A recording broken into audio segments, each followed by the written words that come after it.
Good afternoon, everyone. I'm Arif Arifin. I'm working with Dr. Amiri as postdoctoral scientist at Tree Fruit Research and Extension Center in Wenatchee. Today, I'm going to talk about my project about a portable assay for detection of major quarantine post-harvest pathogens of apple and pear.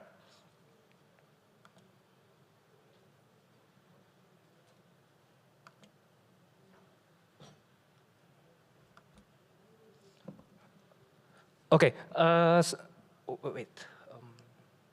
Although blue mold and gray mold contribute to almost 75% of decay recorded, pathogens of quarantine nature estimated to represent up to 20% of total decay of apple and pear in the Pacific Northwest.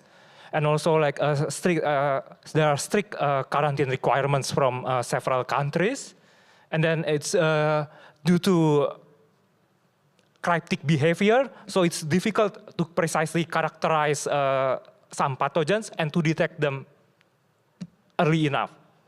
So here are some post-harvest pathogens that we are studying.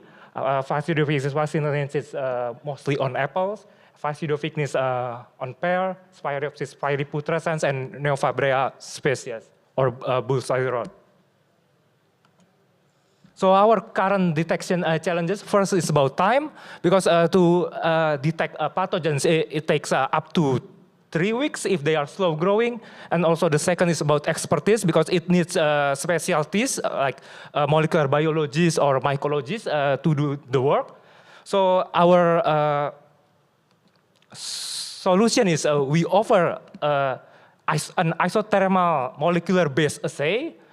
So this assay can detect pathogen without the need of DNA extraction, and also can be done by somebody who non-specialist in molecular biologies. So our objective to develop the assay, the isothermal assay or LAMP, for the detection of both Fascidophilus species, Sphaeropsis, and 3 Neofabrea species. And then after we develop the assay, we will validate the assay on inoculated fruits. So this is our general method. So last year, we already done for the gene screening and characterization for our target and non-target study species. And then we also done for the primers, we already done developed the primer for their specificity and sensitivity tests for target and non-target pathogens. So this year, we work on fruit inoculation with fungal spores with different concentration from 100 to 10,000.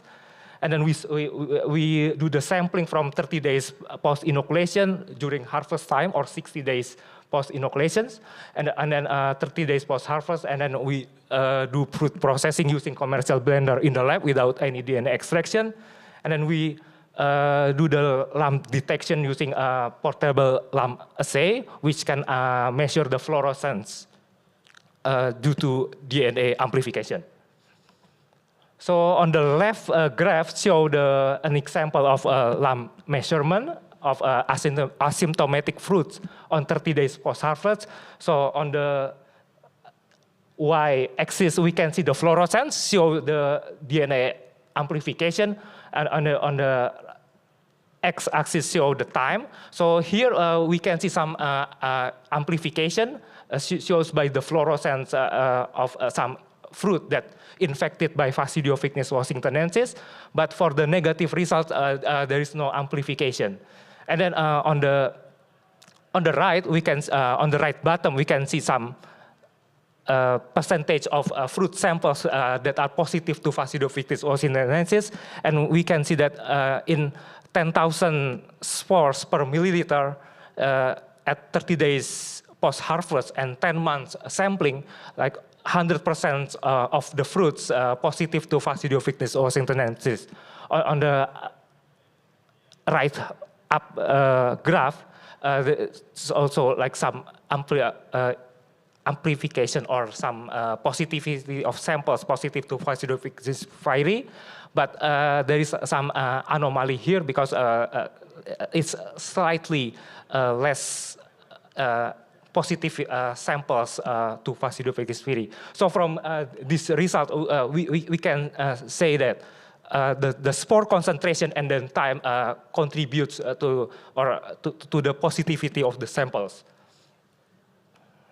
So here are some implications for the fruit industries. LAM assay is simple, it can be done in isothermal. And then for the cost assay, it will be very cheap because the assay cost will be like $1 per test. And then training will be provided once LAM is optimized. Thank you very much.